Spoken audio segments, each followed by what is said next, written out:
Hello world, what's up guys? Welcome back to today's video. Today we're doing a Retin-A Q&A, a Tretinoin cream Q&A.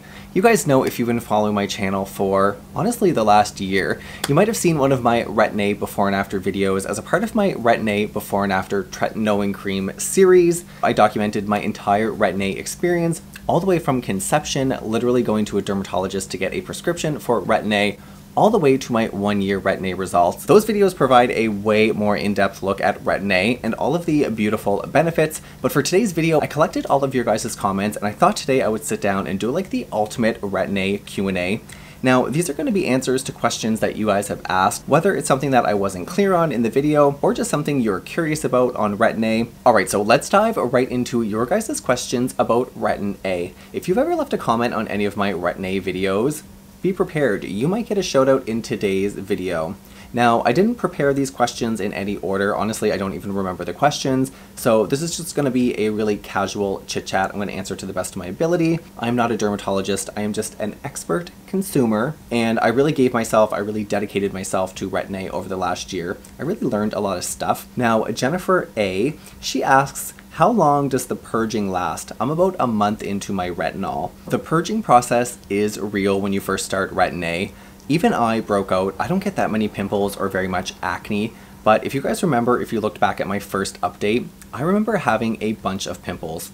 Honestly, for about the first 2 months. After that, I remember my skin getting really dry, and there wasn't so much of a purging process as much as a dry, kind of scaly process.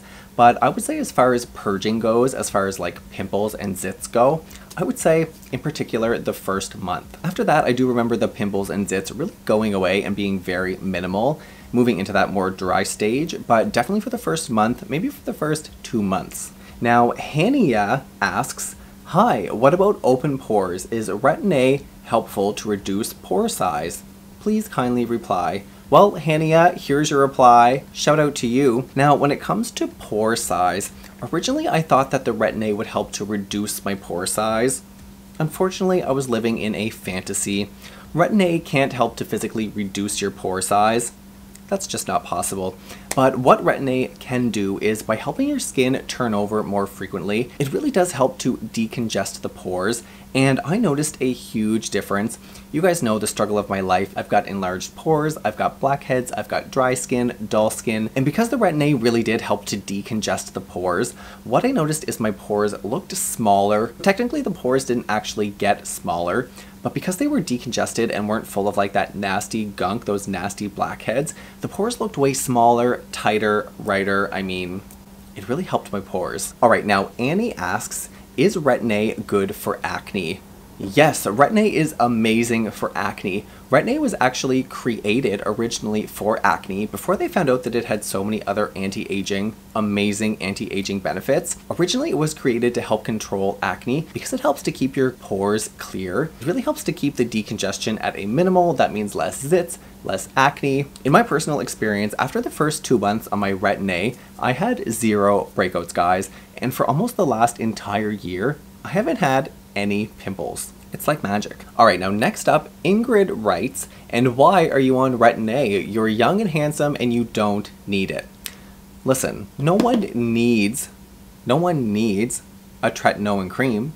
But hello, Tretinoin cream is amazing at building collagen, making your skin thicker, fuller, eliminating fine lines, wrinkles, and really being a fantastic preventative measure. It's going to help to slow down the anti-aging process. Oftentimes, once you've already aged, it's a little bit late to go backwards. Whether you consider more evasive things like surgery, lifts, nips, tucks, there's a lot of things that you can do when you're younger to help slow down the aging process. Listen, if you want to age naturally, like a apple left on the counter shriveling up over time, you know, no, that's wonderful, great for you, be a shriveled apple. You know what, they actually make shriveled apple dolls. They turn those shriveled apples into dolls, you can be anything you want to be. The reason that I personally chose to use the Retin-A was to really help to control my acne, smooth out my skin texture, my tone, eliminate fine lines, dark spots, I mean, just to kind of give my face an overall polished up complexion. Listen, I know this isn't for everyone. If it's not for you, next. Next up, Advin asks, what do you use under the eyes? Can you use a little Retin-A?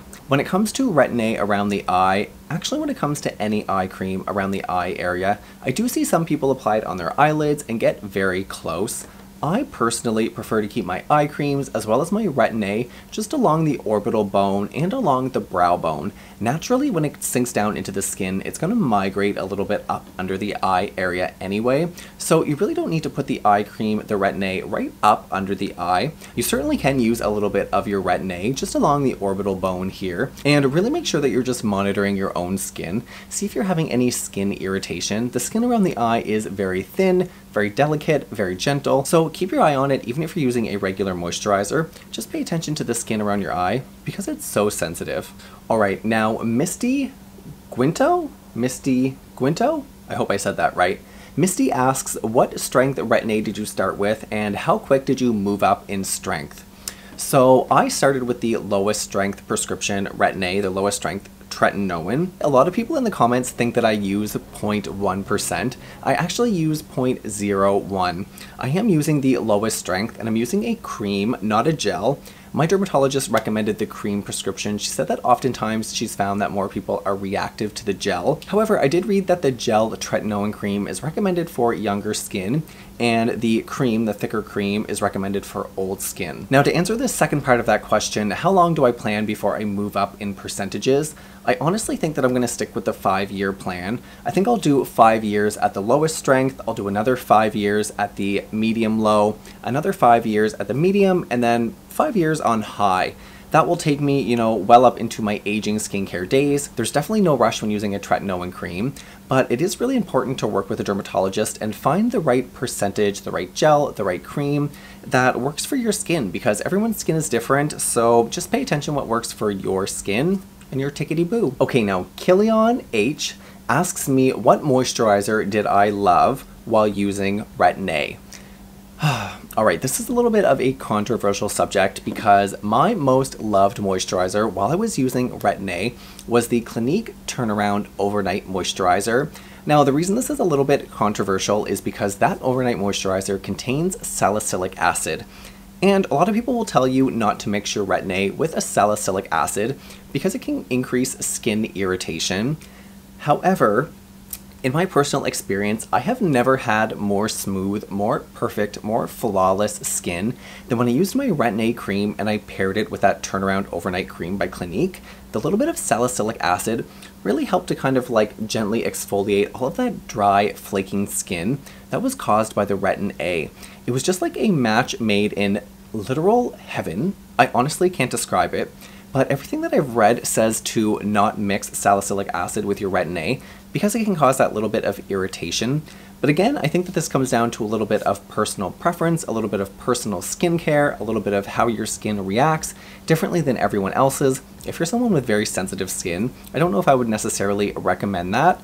But in my personal opinion, my favorite moisturizer while I was on Retin-A was the Clinique Overnight Cream. Speechless, incredible, amazing. You would wake up and your skin would literally be like a stick of butter. Sarah asks, is Tretinoin safe for long-term use? Now, current research shows that applying a topical Tretinoin cream is safe for long-term use. The most recent thing that I read was, as far as results go, the best results are seen within the first 2 years of being on a Tretinoin cream. Then the results kind of taper off. So it's recommended every 2 years to go off of your Tretinoin cream just for a short window of time before starting up again. That way you can kind of like peak and valley all of the benefits and the results of Tretinoin cream. But as far as long-term safety, all research shows that Tretinoin cream is safe for long-term use. I mean, obviously we're not living in the future, so there is always a risk, and it's very important to talk to your dermatologist about that. But as far as the current research goes, all seems green lights for Tretinoin. Alright, now Anthony Ramskar asks, I'm currently using 1% retinol by The Ordinary. Have you tried it, and is it one of the good ones? Now, truth be told, I did buy one of the retinol serums by The Ordinary. I can't remember if it was the 1% or if it comes in other percents, but I didn't even use it. Now, here's the thing when it comes to retinol. Retinol products found in Sephora, online. The thing is retinol is not FDA regulated. So in theory, when you apply retinol to the skin, it turns into retinoic acid. It takes your body one step to turn it into that retinoic acid. But when it comes to retinol, there's no regulation on how much of that retinol actually turns into retinoic acid. So you may be applying a very high percentage of retinol, but not all of that retinol is being converted into retinoic acid. It could be 20%, 30%, 10%. You literally have no idea because it's not FDA regulated. So the effects are not as intense as the Retin-A, and I wanted to go straight for like the full-blown effects of Retin-A. That's not to say that retinol products aren't amazing. They're just not quite as good as a Retin-A product. But if you're someone out there looking for just a little bit of change, like if you're someone who's younger, like if you're someone who's 18, using a retinol product, because it's a little bit less evasive, maybe a product for you to start when you're younger.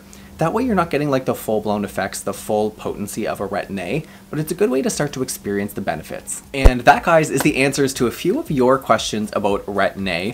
Like I said at the beginning, if you really want a more in-depth look at the whole process of being on Retin-A, the side effects, the results, the befores, the afters, make sure you check out my entire playlist. I'll have it linked down below. If I didn't get a chance to answer your question, or if you have any more questions about Retin-A, leave it in the comments down below of this video, and maybe I'll do a follow-up video, another Q&A video. Before you go, if you haven't already, give this video a big thumbs up, hit subscribe right down below, and join this ever-growing family. Of course, if you made it to the end of this video, you are so special to me. If you made it to the end, you are like the creme de la creme, the cream of the crop, the extra special few. I love you, I love you, I love you, and of course, I'll see you in the next video. Bye, guys!